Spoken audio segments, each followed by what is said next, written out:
और फिर ऐसा कहकर विंगू अपनी माँ के कमरे में जाता है और वहाँ पर उसकी अलमारी खोलता है। वहाँ पर तो ढेर सारे पैसे पड़े हुए थे। विंगू जल्दी से वो पैसे उठाकर वहाँ से चला जाता है। वो पैसे उठाकर सीधा अपने जंगल के दोस्तों के पास चला जाता है।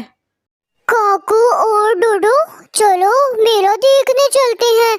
यहाँ पास वाले जंगल में बहुत मजेदार मेला लगा हुआ है। लेकिन यार विंगू, हमारे पास तो पैसे नहीं हैं।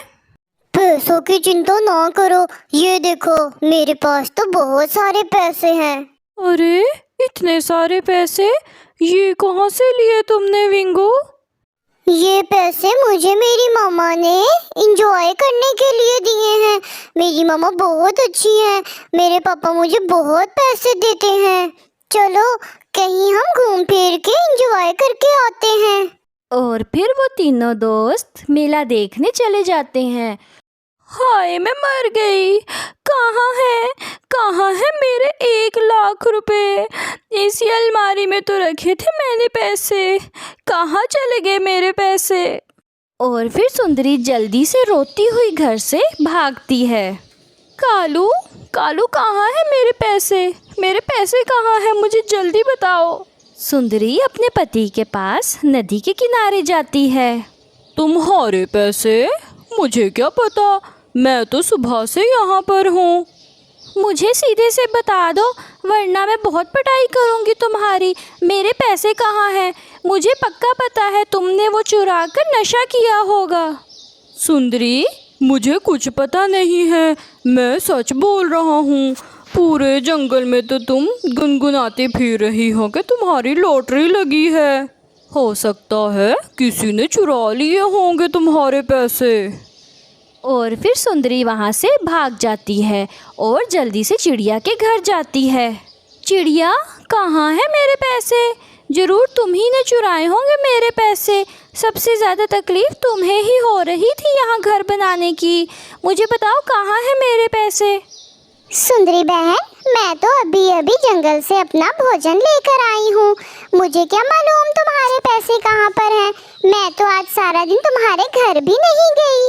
बोलो तुम झूठ। मैं भी छोड़ूंगी नहीं, उसे ज़रूर पकड़ के ही रहूंगी जिसने मेरा 1 लाख रुपया चुराया है। और फिर सुंदरी कव्वी वहाँ से चली जाती है। वो सीधी कबूतर के पास जाती है। कबूतर के बच्चे, गंदी आंखों वाले, जल्दी से मुझे मेरा 1 लाख रुपया दे दो। मुझे पता है तुम्ही ने चुराया है। लो जी, फिर आ गई। तुम्हें मेरे अलावा कोई और लड़ने के लिए नहीं मिलता पूरे जंगल में। जब देखो मुझसे चोंच लड़ाती रहती हो। कबूतर मेरे भाई, प्लीज़ मुझे तंग ना करो, मेरे सपने चकनाचूर ना करो। मुझे पता है तुम्ही ने पैसे चुराए हैं। अगर तुम्हें पैसे चाहिए तो तुम उसमें से 1000 रुपया रख लो और बाकी मुझे दे दो। नहीं सुंदरी, मैंने नहीं चुराए तुम्हारे पैसे, मैं सच कह रहा हूँ। पिंगू, क्या हुआ मेरे बच्चे को? ऐसे रो क्यों रहे हो? मम्मा, वो काकू मुझे बहुत मारता है।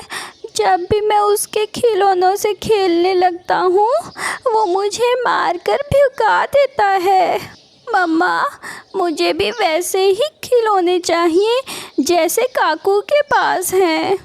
उस अनाथ की इतनी हिम्मत कि वो मेरे बच्चे को मारे। मम्मा, आप उसको अनाथ क्यों कह रही हैं? उसके मामा पापा तो जिंदा हैं। विंगू बेटा, ये काकू नीलो और चूचू का सगा बेटा नहीं है। ये काकू तो उनको पानी में बहता हुआ मिला था और अब ऐश कर रहा है उन दोनों के पैसों पर। मम्मा, मैं भी उसको ऐश नहीं करने दूंगा।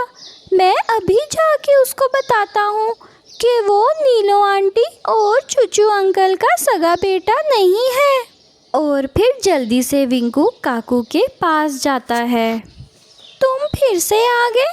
मैं ही चला जाता हूँ यहाँ से। तुम जैसे शरारती पक्षियों के पास तो रहना ही फजूल है।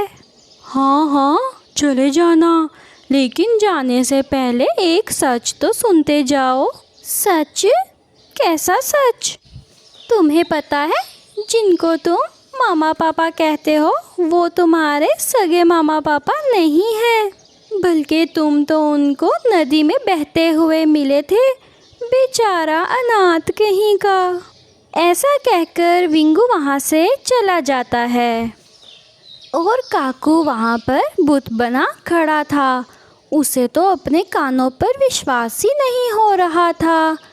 और फिर थोड़ी देर बाद वो अपने घर की तरफ चला जाता है। घर में जाकर वो चुप करके बैठा रहता है, बिल्कुल ही गुमसुम सा होकर। कुकू बेटा, क्या हुआ है? आप आज सुबह से ऐसे उदास होकर क्यों बैठे हुए हो? आपकी तबीयत तो ठीक है ना?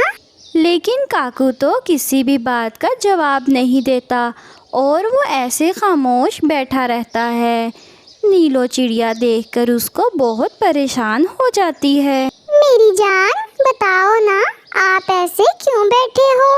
आप तो कभी भी ऐसे खामोश होकर नहीं बैठे। कोई मसला है तो आप मामा को बताओ। आप मेरी कसम खाकर बताएं, मैं जो पूछूंगा आप मुझे सच सच बताएंगी। बेटा बताओ, क्या बात है? तुम क्या पूछना चाहते हो? आप इतना परेशान क्यों हो? क्या मैं आपका सगा बेटा नहीं हूँ? नीलू की तो जान ही निकल जाती है। बेटा, ये आप कैसी बातें कर रहे हो? आप हमारे ही बेटे हो। फिर मेरी कसम खाएं, अगर मैं आपका सगा बेटा हूँ तो आप मेरी कसम खाकर कहें कि मैं आपका सगा बेटा हूँ। नीलू कभी भी अपने बेटे की झूठी कसम नहीं खा सकती थी, इसीलिए वो खामोश रहती है। मम्मा, आपकी खामोशी का क्या मतलब है? मुझे सब पता चल गया, मुझे सब पता चल गया। और फिर काकू रोते हुए घर से बाहर निकल जाता है। पीछे खड़ा हुआ चूचू भी सब कुछ सुन रहा था। नीलू काकू के पीछे जाने लगती है, लेकिन चूचू उसको रोक देता है। नीलू, तुम काकू के पीछे मत जाओ, इस समय उसको कुछ समझ नहीं लगेगा, लेकिन आने वाला समय उसको सब कुछ समझा देगा। काकू सीधा सुंदरी कव्वी के पास जाता है। सुंदरी आंटी, आप मुझे ठीक बताएं, मैं किसका बेटा हूँ? काकू बेटा, मैं तुमसे झूठ नहीं बोलूँगी। मैं ज़्यादा तो नहीं जानती, लेकिन मैं इतना ज़रूर जानती हूँ कि पिछले साल पश्चिम वाले जंगल में बाढ़ आ गई थी और तुम उसी बाढ़ के पानी में बहते हुए इस जंगल में आ गए थे और नीलू ने तुम्हें उठा लिया था। नीलू तो बेऔलाद थी, उसने तुम्हारे माता पिता को ढूंढने की बजाय तुम्हें खुद ही अपने पास रख लिया। अब तुम्हारे माता पिता कैसे रह रहे होंगे तुम्हारे बिना? मुझे जाना होगा, अपनी मामा पापा को ढूंढने मुझे जाना होगा। और फिर काकू उड़ता उड़ता पश्चिम वाले जंगल की तरफ चला जाता है। वो तो बस उड़ता ही चला जाता है कि शाम हो जाती है और फिर रात भी हो जाती है, लेकिन वो उड़ता उड़ता चला जाता है। और फिर वो थोड़ी देर के लिए किसी पेड़ पर बैठ जाता है। अंधेरे में तो उसको कुछ समझ नहीं आ रही थी कि किस दिशा में जाए। कबूतर भी पास से ही गुजर रहा था। काकू कबूतर को आवाज़ देता है, कबूतर अंकल, मेरी बात सुने। और फिर कबूतर काकू के पास आ जाता है। कहो बेटा, क्या बात है? तुम मुझे इस जंगल के नहीं लग रहे। कहाँ से आए हो बेटा और कहाँ जाना है आपको? अंकल, मैं इसी जंगल का हूँ।